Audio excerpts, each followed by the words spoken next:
bien dans son job pour parler du droit à la connexion. Alors, vous savez, c'est ce droit qu'ont les salariés, pour ne pas dire ce devoir de se déconnecter à 19 h. On se déconnecte, on ne garde plus ses mails. C'est un peu plus compliqué et peut-être un peu plus sournois que cela. On accueille Éric Gras. Bonjour Éric. Bonjour Arnaud. Ravi de vous accueillir. Vous êtes directeur expertise emploi chez Indeed avec une étude qui nous amène un certain nombre d'éclairages qui nous dit qu'on est encore très loin du compte. Les salariés continuent à se connecter. Les salariés continuent à rester au bureau pour faire du présentéisme. C'est exactement ce que voulaient faire les règles de droit à la déconnexion. Exactement l'inverse. Qu'est-ce qui se passe? Une espèce d'inversement un peu brutal, de volonté de retour aux sources, entre guillemets. La culture du présentéisme, c'est tout à fait bien expliqué. C'est que le télétravail pour les postes télétravaillables est arrivé de façon un peu brutale. Et donc, en fait, quand on était manager ou patron d'entreprise, qu'on avait certaines habitudes, on l'a fait bon gré mal gré. Donc, pas par envie, pas par choix, mais vraiment par dépit. Et donc, ça a généré une forme d'inconfort. Il y en a beaucoup encore aujourd'hui, hein, quand on fait des études, des tests qui disent, en fait, j'ai besoin de voir mes collaborateurs, etc. Ok. Oui, mais l'un n'empêche pas l'autre. 48% estiment que la présence au travail compte plus que les résultats. Ouais. Ça, c'est intéressant. Et 42%, c'est la proportion de salariés interrogés qui estiment que leur manager direct ne tient pas compte du droit à la déconnexion. C'est deux choses qui se croisent. Ouais. Je vais rester longtemps pour me faire remarquer et peut-être négocier plus confortablement mes négos de fin d'année. Et de l'autre, on estime que le manager, en fait, est un peu vicieux et en Ouais. fait, s'en fout totalement du droit à la déconnexion. Ouais, alors, les managers, à leur décharge, n'ont pas été formés et accompagnés à ces nouveaux modes de management. À ce point-là, mais ça fait des années qu'on en parle. Ouais, mais enfin, ça s'est vraiment accéléré sur les 4-5 dernières années, hein, ces nouveaux modes de management, le fait d'être pas forcément présent et d'être tout autant productif, voire plus productif. Il y en a plein pour qui, si je ne te vois pas, je ne te considère pas, tout simplement. Et donc ça devient un vrai danger, et donc on retourne dans cette culture du présentéisme. C'est un peu comme la culture de la pause cigarette il y a certaines années, où en fait, si vous fumiez pas, vous participez pas à certaines discussions, Small talk. il fallait en être. Donc c'est un peu la même chose. Et le droit à la déconnexion sur l'informatique, sur les mails, etc., c'est développé aussi tous les outils sur les smartphones, notamment aussi des outils de chat, de messagerie interne, Slack et autres, et j'en passe. Et donc, quand vous répondez pas, ça envoie un message, en fait, il n'est pas là, il répond pas, donc il fait rien. Alors que vous pouvez être en réunion ou faire autre chose. Mais il y a quand même de l'autre côté, on se dit, ce sont les salariés qui sont un peu esclaves de leur smartphone et qui finalement continuent à travailler. Mais dans l'étude que vous présentez, on voit quand même qu'il y a l'enjeu du manager. Ouais. Et puis il y a quand même l'idée qu'on met un peu l'équilibre vie pro, vie perso. On n'en a jamais autant parlé sur ce plateau.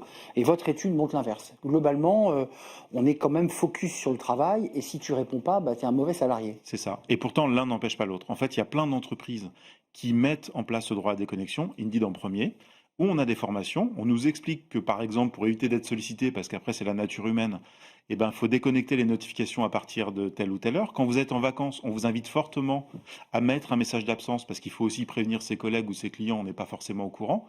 Et la difficulté, c'est que beaucoup mélangent la vie pro et la vie perso sur le temps de travail, le travail asynchrone. Ok, je travaille tard le soir à mes horaires, mais du coup, quand tu déconnectes dans les horaires de tes clients ou de tes collègues, faut aussi que tu sois là. Donc, il y a cette difficulté-là. Et puis, on revient au smartphone. Le smartphone, si c'est à la fois l'outil pro et l'outil perso, c'est compliqué de faire la part des choses. Donc, il y a une vraie discipline à avoir côté manager et côté collaborateur. Parce que les managers, vous nous dites qu'ils ne connaissent pas ou mal, ne sont pas formés, mais dans l'étude que vous portez, 62% des salariés disent connaître le droit à la déconnexion. C'est-à-dire que côté salarié, on a bien compris le système. Alors visiblement, ce n'est pas passé dans l'oreille des managers. Ouais, alors on sait que c'est un droit, ouais. Mais on ne sait pas exactement ce que dit ce droit. Et la nuance, elle est assez forte, hein. Donc 62%, ce qui est quand même une très large majorité, savent qu'il y a un droit à la déconnexion et que potentiellement on a le droit de ne pas répondre à son patron le dimanche, etc. Mais qu'est-ce que dit vraiment la loi? Est-ce que ça s'applique vraiment dans l'entreprise? Et c'est là où on voit que dans beaucoup d'entreprises, ça ne s'applique pas, il n'y a pas de règles, il n'y a pas eu de formation et d'accompagnement très fort. Mais il y a un caractère coercitif à ce droit à la déconnexion, parce que quand on dit droit à la déconnexion, ça veut dire que si on ne le respecte pas, on est soumis alors quoi? Au règlement intérieur, à des règles pénales, civiles Le harcèlement, par exemple. Ça Un peut être patron qui vous envoie Ouais. systématiquement des emails le dimanche soir parce que lui travaille comme ça et attend que vous répondiez le lundi matin quand il prend son poste de travail à 8 heures ou à 9 heures, c'est du harcèlement. Et donc c'est un vrai droit que de dire je n'ai pas le droit de contacter mes collaborateurs à telle heure. Et donc là, notamment quand il y a des formations, on peut programmer l'envoi d'un email. Donc il a le droit de travailler le dimanche. si ça le chante. Ça, c'est son droit. Mais Mais il n'impose pas son rythme de travail aux collaborateurs. exactement, il y a des jours de présence, des temps de présence, et il y a un droit à la déconnexion. C'est-à-dire que quand on fait une journée, même si on décide de faire une journée de 12 heures, qu'on est cadre au forfait par exemple, il y a un temps de déconnexion et un temps de repos qui est obligatoire. Près de un quart des salariés français interrogés, donc 24%, continuent et reconnaissent Oui. consulter leurs messages au-delà. Qui ne l'a pas fait? Enfin, vous, moi, vous le faites. Ouais, absolument. Et il Après, y a mauvaise conscience? parfois oui. On se dit, Après, mince. la difficulté, c'est que quand on commence à le faire, le jour où vous avez vraiment besoin de déconnecter, on comprend pas. Ouais, Donc le jour où vous avez dit non à votre manager ou à vos collègues qui ont l'habitude que vous répondiez exact. systématiquement dans l'heure, Là, il comprend le jour plus. même, etc., il va se dire là, il se passe un problème.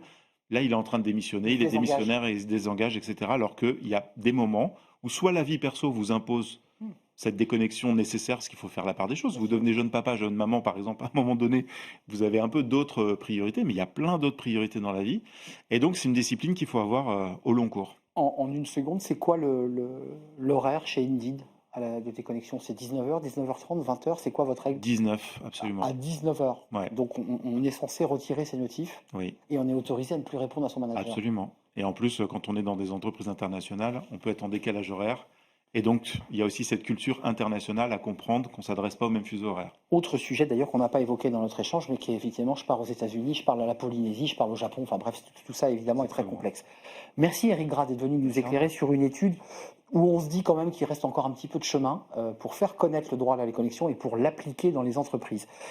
Directeur expertise emploi chez Indeed, c'est un vrai plaisir de vous accueillir. Merci Arnaud. On tourne une page, on s'intéresse à l'intelligence artificielle. Alors vous allez me dire, on est une émission d'emploi, de travail, de manager. Qu'est-ce que l'IA vient faire? Mais si, l'IA peut peut-être remplacer les profs de langue. Bah, c'est pas si simple que cela. On en débat avec nos invités qui vont justement défendre le mariage de l'IA avec l'apprentissage de la langue. Je les reçois, non pas je les recrute, mais je les reçois dans quelques instants. C'est le cercle RH.